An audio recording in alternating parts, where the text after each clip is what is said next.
부모들에게 사랑하지 말라고 해도,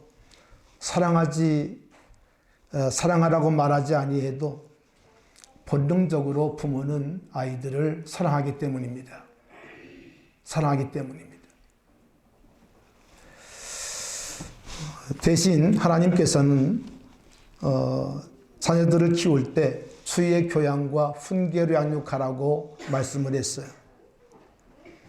여러분, 그러나 부모님에 대해서 하나님은 엄격하게 말씀을 주십니다. 그런가 하면 엄격하게 말씀을 주실 뿐 아니라 그 약속을 지킬 때 하나님은 축복을 약속하세요. 당연한 것 같은데 하나님은 놀랍게도 축복을 약속하세요. 아멘. 여러분, 성경을 보면 우리 믿음의 사람들의 믿음과 사랑이 구체적으로 우리의 삶 가운데 표현되어지고 그리고 구현되어야 할 것을 하나님은 우리들에게 말씀하십니다. 마태복음 10장 42절을 보면 누구든지 제자의 이름으로 이 작은 자 중 하나에게 냉수 한 그릇이라도 주는 자는 내가 진실로 너에게 이르노니 그 사람이 결단코 상을 잃지 아니하리라. 여러분, 냉수 한 그릇 주는 게 뭐 대수입니까? 그렇죠? 그런데 냉수 한 그릇을 주는 것도 하나님께서 반드시 상을 주겠다는 거예요.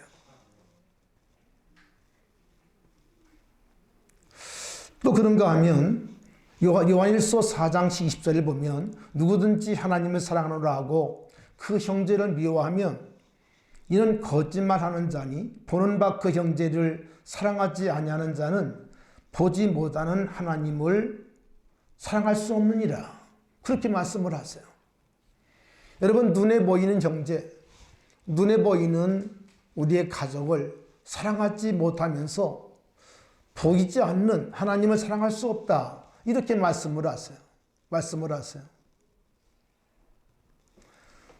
여러분, 우리의 믿음은 추상적인 믿음이 아니라 우리와 함께 살고 있는, 우리와 함께 어깨를 부딪히고 우리와 함께 대화하며 살아가는 형제와 자매들에게 구체적으로 우리의 사랑을 표현하고, 할렐루야, 우리의 믿음을 표현해야 한다는 거예요. 우리 그리스도인들이 세상으로부터 욕을 먹습니다. 요즘은 그런 얘기를 많이 안 합니다만은 그 전에 그런 얘기를 많이 했어요. 기독교인들은 말만 잘해. 행동이 안 따라오는 거예요. 말은 잘하는데 행동이 따라오지 않아서 많은 사람들이 우리 기독교인을 말쟁이, 예수쟁이 이렇게 말을 했습니다. 여러분, 우리의 믿음이 구체적으로 우리의 삶에 적용되고 할렐루야, 우리의 믿음과 우리의 사랑이 삶 속에서 구체적으로 여러분 나타날 수 있기를 위해서 여러분 힘쓸 수 있기를 주님의 이름으로 축원합니다.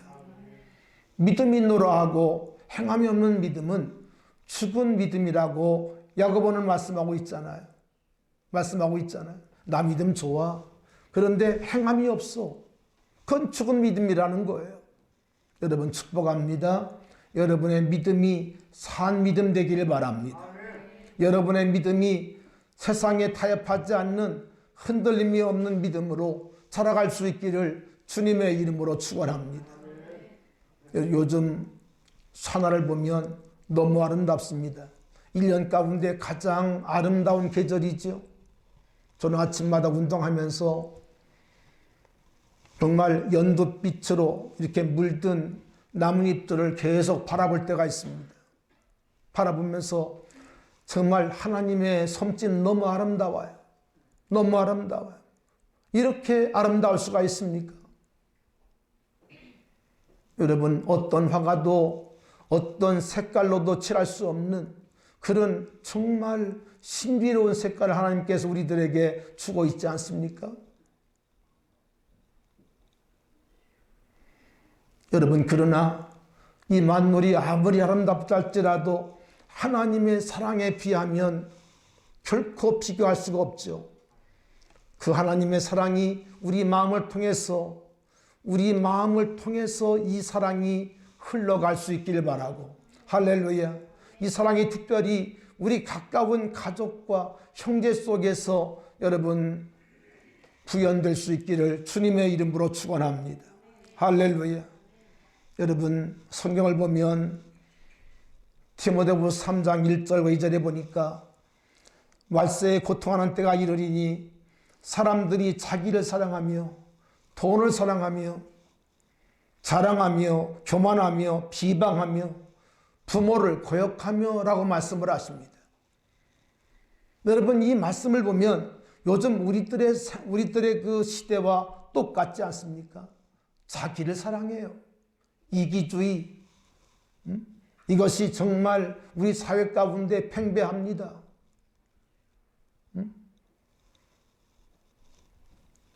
층계 소음 때문에 여러분 사람을 죽이지 않아요? 사람을 죽이지 않아요? 어떻게 이런 시대가 가능합니까? 참을 줄을 몰라요. 참지를 않아요. 분노가 그저 마음속에 꽉 차 있어가지고 어떤 것도 양보할 줄을 모르고 인내할 줄을 모르고 살아갑니다. 우리 믿음의 사람들은 이런 세상 속에서 여러분 사랑을 베풀고, 할렐루야. 여러분, 사랑의 특성 가운데 가장 먼저가 뭔지 아십니까? 사랑은 오래 참고 하는. 따라합시다. 사랑은 오래 참고. 할렐루야. 사랑은 오래 참는 거예요. 참는 거예요. 참을 수 없다는 것은 내 마음 가운데 사랑이 없다는 것입니다. 사랑이 없기 때문에 참지 않는 거예요. 사랑이 없기 때문에 참을 수 없다는 거죠. 여러분, 하나님은 우리를 얼마나 사랑하시는지, 하루가 천년같이 하루같이 우리를 사랑하시고 또 기다리시고 또 기다리시고 또 기다리시는 하나님의 사랑인 것을 믿습니다. 오늘 어버이날, 어버이 주일을 또 맞습니다만은 여러분, 참으로 안타까운 사실은 시대가 점점 이렇게 흘러가면서 사람들의 모든 수준과 모든 것들은 다 좋아집니다. 그렇죠? 우리의 모든 문화, 우리의 모든 환경, 우리의 모든 것들이 좋아지는 것 같은데 여러분, 반비례하게 여러분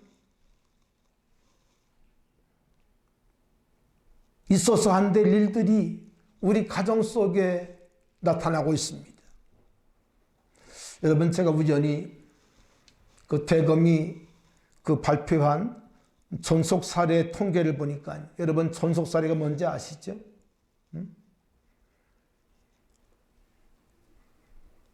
여러분, 가인이 아벨을 죽였는데 여러분, 지금은 자식이 부모를 죽이는 시대가 되었습니다.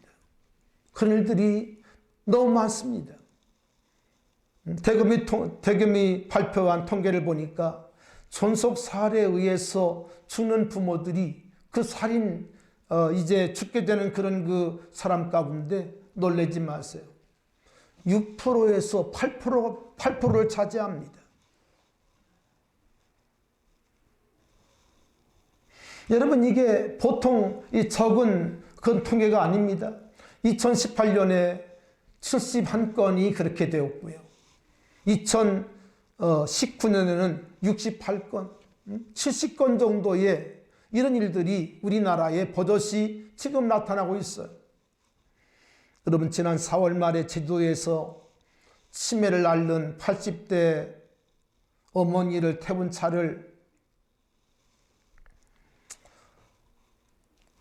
40대 아들이 절벽으로 몰았습니다. 차를 몰았습니다. 차를 몰아가지고 11m 낭떠러에 떨어뜨렸어요.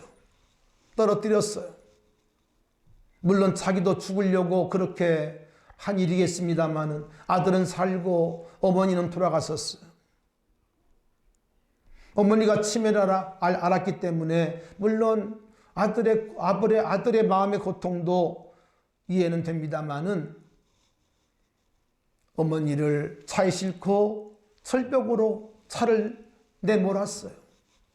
11m 바닷속으로 빠져버렸어요. 어머니는 돌아가시고 그리고 아들은 살아서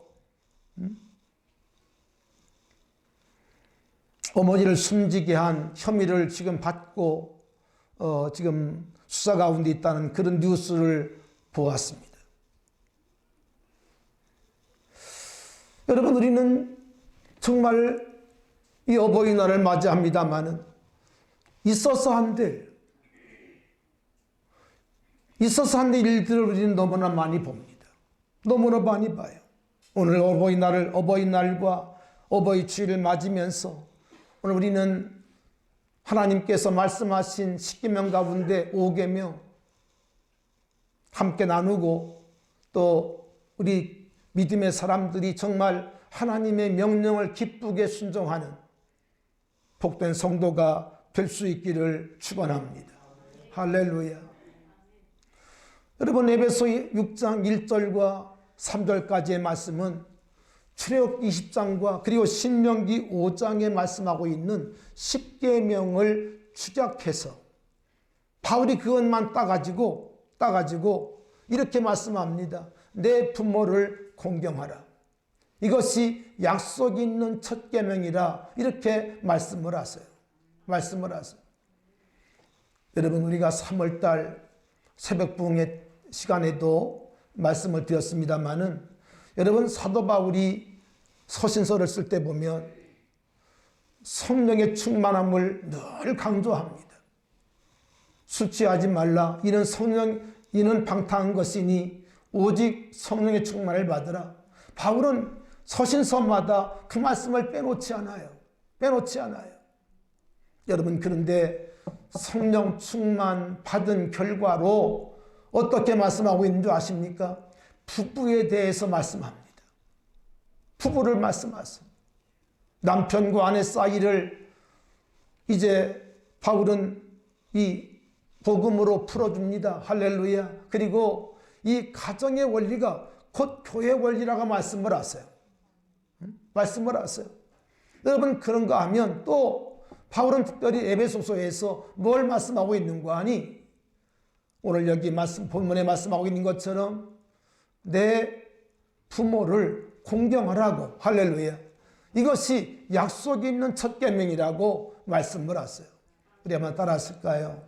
이것이 약속이 있는 첫 계명이니 이는 내가 잘되고 장수하게 하려 함이니라. 여러분, 하나님은 이 땅의 모든 그리스도인들이 잘되기를 원하세요. 아멘. 잘되기를 원하세요. 사랑하신 여러분, 잘되시기를 바랍니다. 여러분의 인생이 잘되시기를 바랍니다. 아멘. 여러분, 하나님 믿는 사람들이 잘돼야 합니다. 잘돼서 하나님 나라를 크게 건설할 수 있어야 돼요. 하나님은 잘 믿는다면서 여러분 꾸어주는 사람이 되지 아니하고 날마다 꾸는 사람만 되면 안 됩니다. 베풀고 꾸어주고 선교하고 할렐루야 그런 사람이 돼야지. 여러분, 남의 집에 가서 돈이나 꾸고 이러면 안 됩니다. 잘 되고 내가 땅에서 장수하리라. 할렐루야. 여러분, 장수한다는 말은 무슨 말입니까? 여러분, 사람에게는 심장 박동수가 있습니다.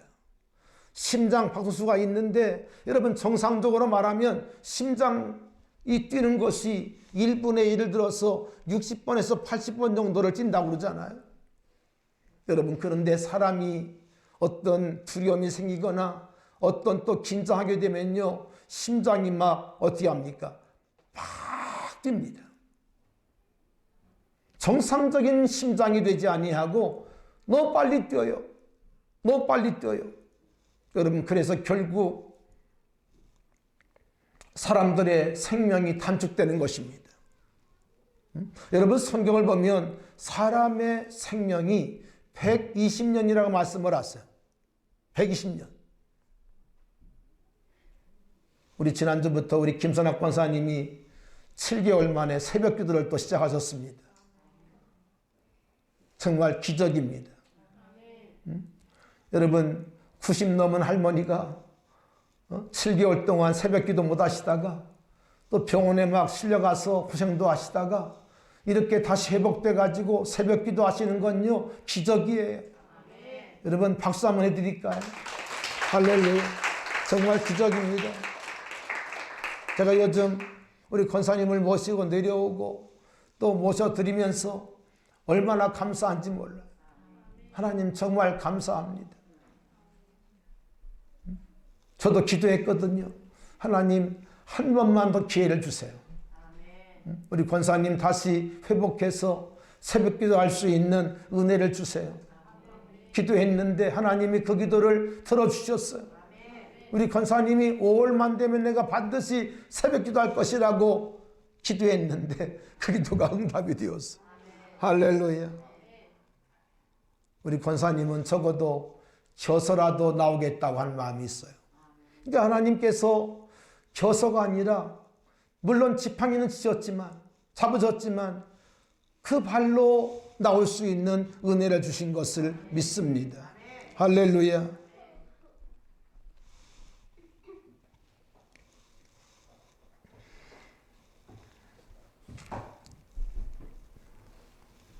이것이 약속 있는 첫 계명이다.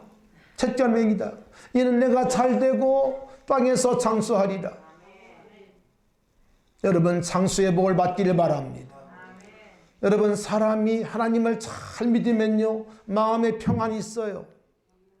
마음에 평안이 있으면 심장 박동수가 동일합니다. 동일합니다. 그러나 하나님 알지 못하고 하나님 믿지 못하면요 세상이 얼마나 어려움들이 많아요. 심장 박동수가 막 빨라지고 여러분 그러면서 사람의 생명이 자꾸 단축되는 거거든요. 여러분의 심장이 하나님의 손에 있기를 바랍니다. 우린 지난주 한 영화 배우의 죽음을 들었습니다. 심정지가 또 되었어요.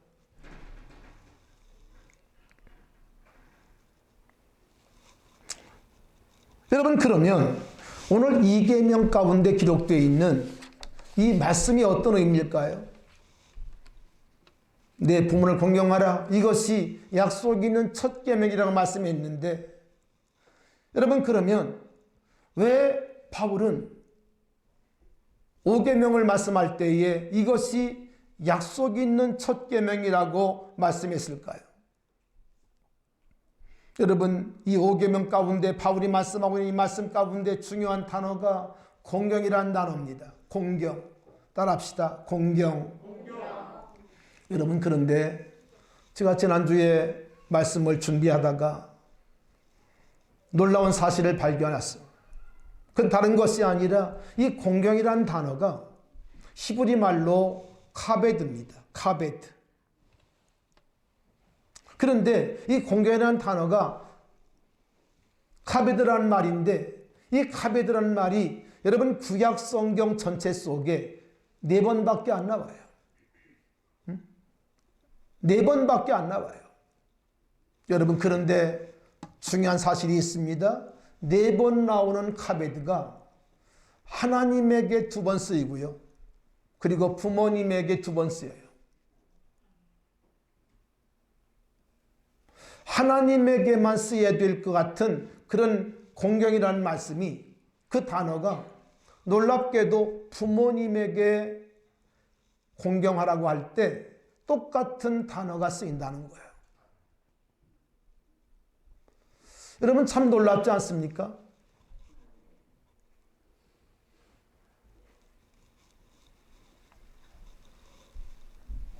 하나님에게만 올려드려야 될 단어를 놀랍게도 성경은 부모님에게 사용할 때 똑같은 단어를 쓰고 있다는 거예요. 할렐루야. 여러분 이것은 엄청난 사건입니다. 여러분, 공경이라는 말은 왕에게도 쓰이지 않습니다. 어떤 사람에게도 공경이라는 말은 쓰이지 않아요. 그런데 유독 하나님에게 쓰이는 그 단어가 놀랍게도 부모님에게 쓰인다는 거예요. 아멘. 정말 귀하지 않아요?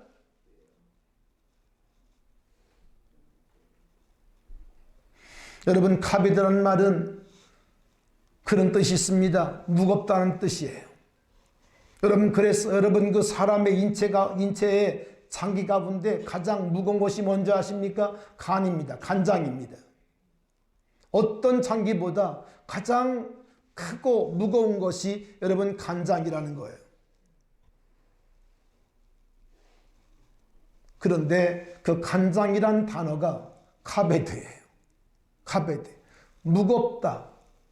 가장 우리 인체 속에 중요한 장기인 하나, 그 간장이 가장 무겁기 때문에 그 간장이란 단어를 똑같이 카베드 이렇게 쓰고 있다는 겁니다. 여러분, 그런가 하면 경외한다. 하나님을 경외한다. 여러분, 그 단어도 마찬가지로 놀랍게도 부모님에게 사용될 때 경외하라. 내 부모를 경외하라. 이렇게 쓰고 있다는 거예요.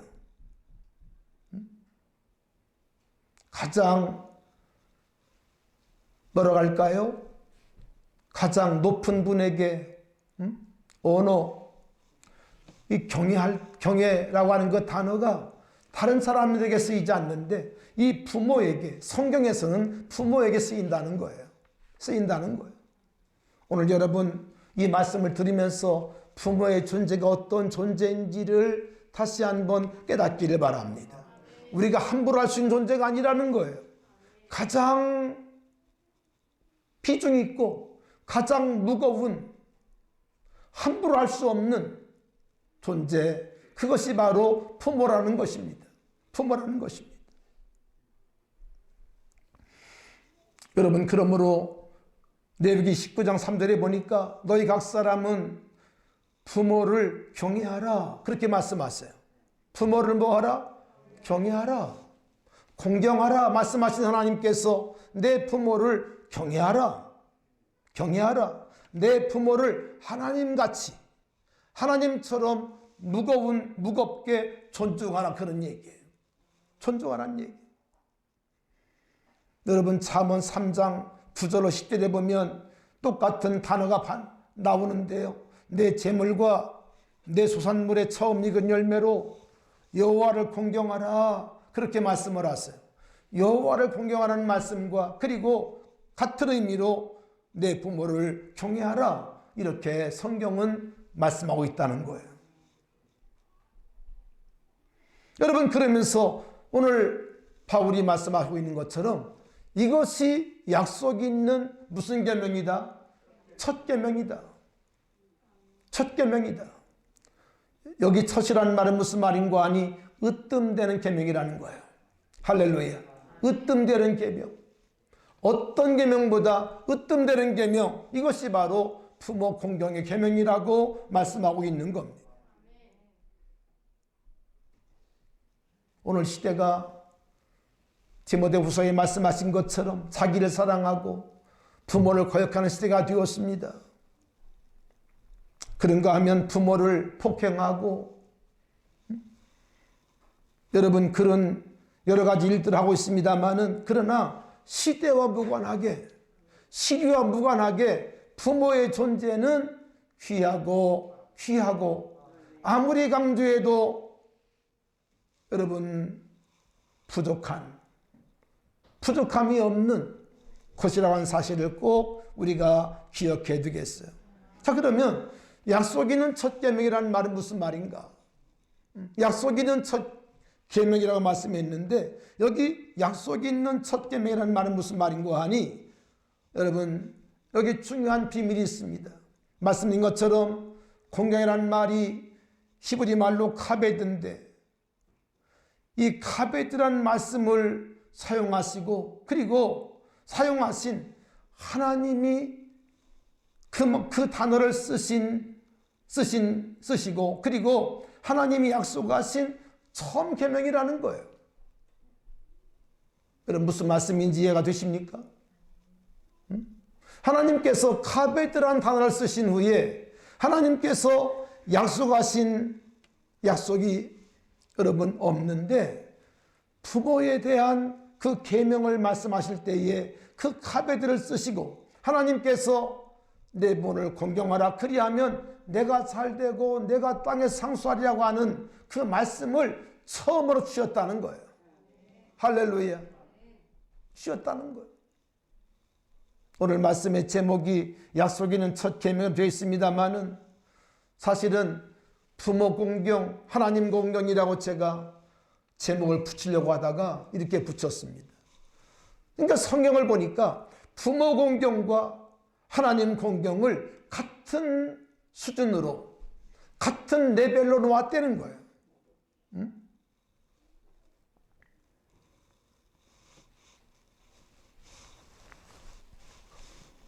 어저께 설교 준비를 마치고 우리 하엘이하고 하엘을 데리고 잠깐 초등학교 후문 쪽에 있는 그 운동기구 쪽에 가서 운동을 시켰습니다. 우리 하엘이가 저를 보고 그러는 거예요. 할아버지, 남동생 있으면 좋겠어요. 남동생이 또 있으면 좋겠대. 그랬더니 저한테 뭐라는 거 아니? 할아버지가 동생 하세요. 할아버지가 동생 하라는. 그러더니 제 이름을 부르는 거예요. 제가 깜짝 놀랐어요. 깜짝 놀랐어요.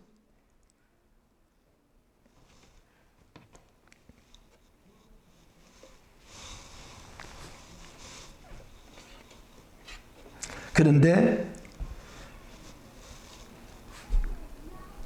아마 아들이 귀했으면 제가 아마 귓사대기를 또 올렸을 건데 손주가 그러니까 그게 이쁘더라니까.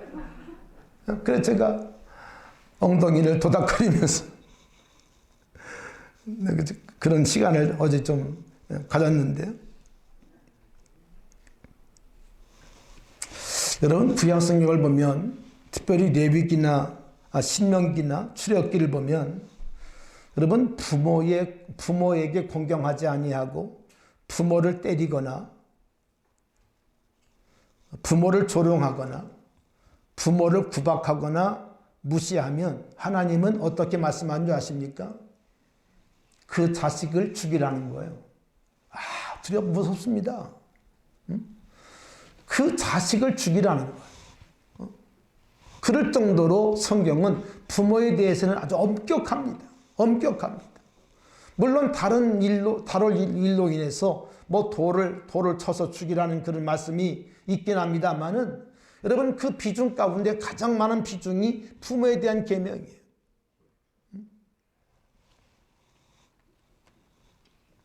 여러분 좋은 말 할 때 효도하세요. 아멘. 효도하세요. 여러분 그런 마음으로 또 교회를 섬기시기 바랍니다. 할렐루야. 이게 중요합니다. 자, 그러면 하나님께서 왜 부모에게 이런 영적인 권위를 주시고 부모님의 그 권위에 대하여 도전하지 말라고 말씀하실까? 여러분 하나님은 부모에게 대해서 도전하지 말라는 거예요.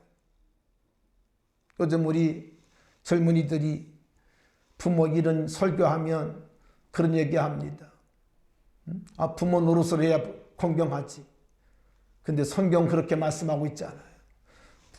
공경할 정도의 인격이나 인품을 가졌기 때문에 공경하라. 이런 말씀이 있어요, 없어요? 이런 말씀이 없어요. 자, 그러면 왜 하나님께서 부모에게 대하여 공경을 얘기하는가? 중요한 얘기 몇 가지 하겠습니다. 부모는 하나님과 공동 창조자가이기 때문입니다. 부모님은 하나님과 공동 창조자세요. 여러분 내게 생명을 주신 분이 물론 하나님이십니다. 그렇죠? 그런데 부모를 통해서 생명을 주신 거예요. 그렇죠?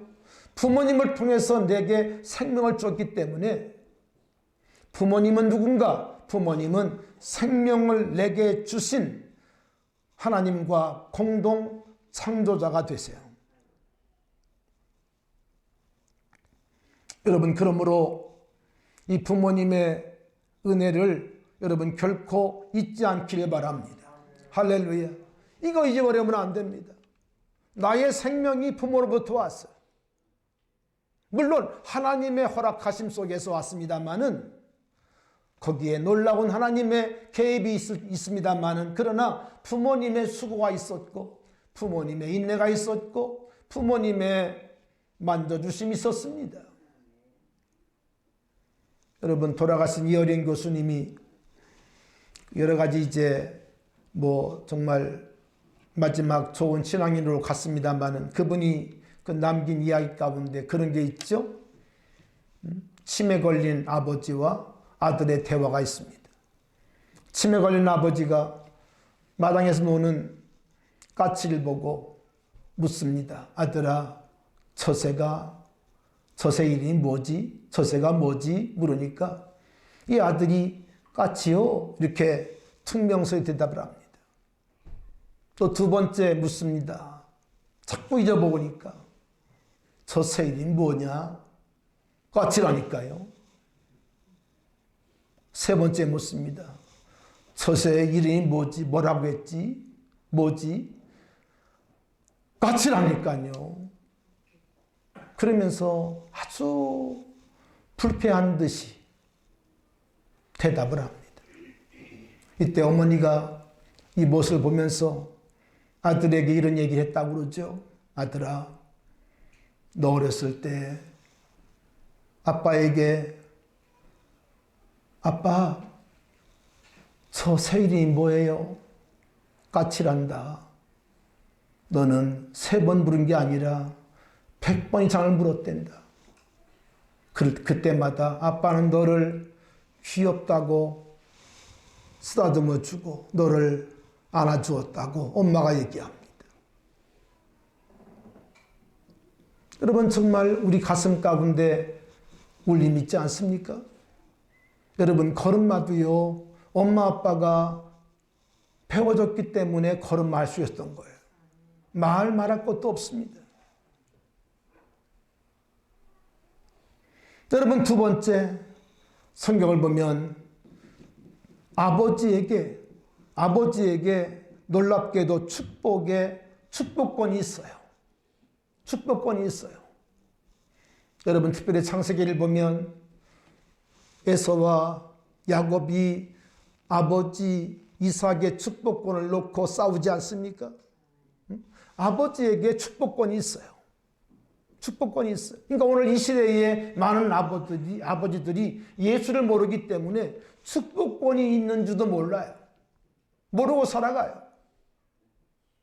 여러분, 그런데 아버지들에게는 이 축복권이 있습니다. 하나님이 아버지들에게 이 축복권을 주신 거예요. 축복권을 주신 거예요. 물론 엄마에게도 축복권이 있죠. 근데 이걸 사람들이 알지 못하고 살아갑니다. 여러분, 자녀를 축복할 수 있는 그 권세가 부모에게 주셨어요. 아멘. 여러분, 그러므로 우리 자식들은 어떻게 해서라도 아버지와 어머니의 마음을 기쁘게 함으로 아버지와 어머니로부터 축복받는 자녀가 돼야 돼요. 할렐루야. 마음을 즐겁게 하고 마음을 기쁘게 할 때 여러분, 축복이 나갈 수 있는 겁니다. 잠언 23장 25절에 보니까 내 부모를 즐겁게 하라, 너를 낳은 어미를 기쁘게 하라고 말씀하고 있어요. 오늘 어버이날을 맞이합니다마는 여러분의 부모님을 즐겁게 하십시오. 여러분의 부모님을 기쁘게 하십시오. 할렐루야. 아멘. 이것이 얼마나 중요한 일인지 알 수 없어요. 자, 그러면 내 부모를 공경하라고 말씀했는데 우리가 어떻게 부모님에게 공경해야 할 것인가? 말씀드린 것처럼 여러분, 부모님의 마음을 즐겁게 하십시오. 부모님의 마음을 아프게 하지 말고 부모님의 마음을 기쁘게 하십시오. 할렐루야. 이것이 공경의 방법 가운데 가장 중요한 일입니다. 물질을 통해서 공개하는 것도 귀한 일입니다만, 그러나 그보다 먼저 부모님의 마음을 즐겁게 하고 기쁘게 하는 것이 자녀의 가장 중요한 도리라는 거죠.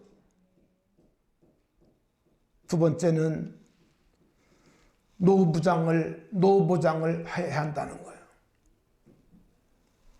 여러분, 점점 시대가 이제 고령화 시대가 됩니다.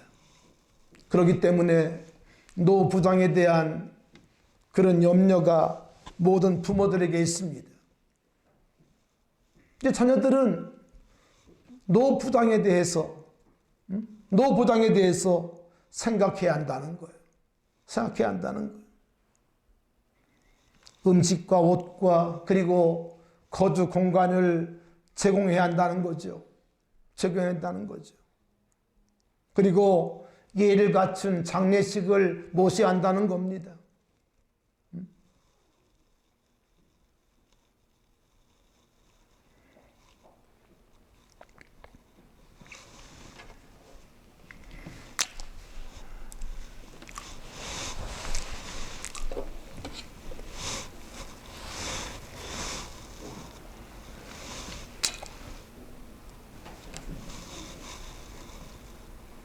더 드릴 말씀들이 많이 있습니다만 제가 오늘 조금 절제하겠습니다.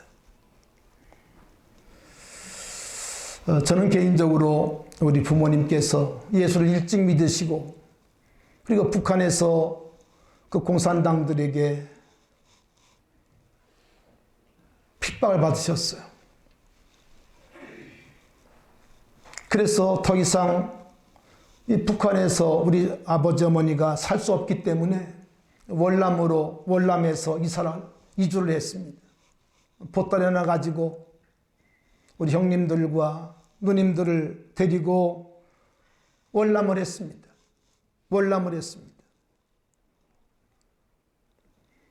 제가 가끔 기회 있을 때마다 말씀합니다만은 그렇게 내려온 그런 삶이기 때문에 또 이 땅에 오셔서 아버지 어머니가 경제 활동을 하지 않았기 때문에 목회했기 때문에 교회를 개척하면서 목회했기 때문에 정말 어려운 삶을 사셨어요. 저에게 땅 한 평 남기지 못했습니다. 정말 가난한 삶을 물려주셨죠. 여러분, 그러나 제가 나이가 들수록 우리 아버지 어머니에게 감사한 것은 아버지 어머니가 예수 믿고 그리고 월남하신 것 하나만 생각해도 너무 감사한 거예요. 다 아무것도 없다 할지라도 아무것도 주지 못했지만 그러나 그거 하나만 생각해도 너무 감사한 거예요. 감사한 거예요.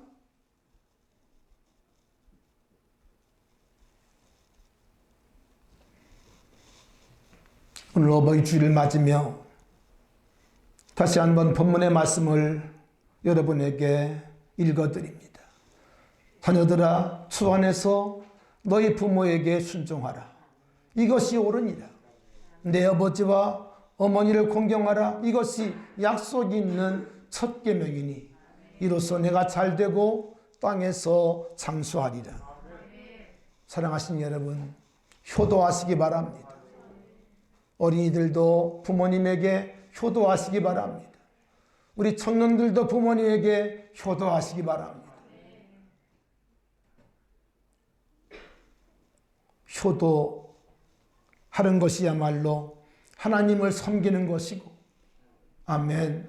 하나님이 약속이 있는 큰 복인 것을 기억하고 하나님께서 하늘문을 여시고 여러분의 삶과 가정 가운데 복 주시도록 여러분 그렇게 살게 되기를 주님의 이름으로 축원합니다. 아버지 하나님, 우리를 사랑하셔서 예수님 알게 하시고 예수님 믿게 하시고 특별히 부모님에 대한 말씀을 들을 수 있도록 인도하신 주님께 감사를 드립니다. 주여 저희들에게 은혜 주소서. 약속 있는 첫 계명, 내 아버지와 어머니를 공경하라. 이것이 약속 있는 첫 계명이니 주신 말씀대로 우리가 순종하여 공경하여 땅에서 살되고 장수할 수 있는 은혜를 얻게 하여 주시옵소서. 하나님 기도합니다. 우리 모든 가정마다 놀라운 하나님의 축복을 대무림할 수 있게 하시고 무엇보다 하나님 신앙 아름답게 계승할 수 있도록 역사하여 주시옵소서. 은혜 베풀어 주시옵소서. 오늘 세례받은 두 아이에게 하나님 은혜 주시기 원하오며 그 부모에게 하나님께서 은총 베푸시고 하나님 더욱 사랑하는 가정과 아이 될 수 있도록 역사하여 주시옵소서. 주님 영광 받아 주시옵소서. 예수님의 이름으로 감사하며 축복하며 기도합니다. 아멘.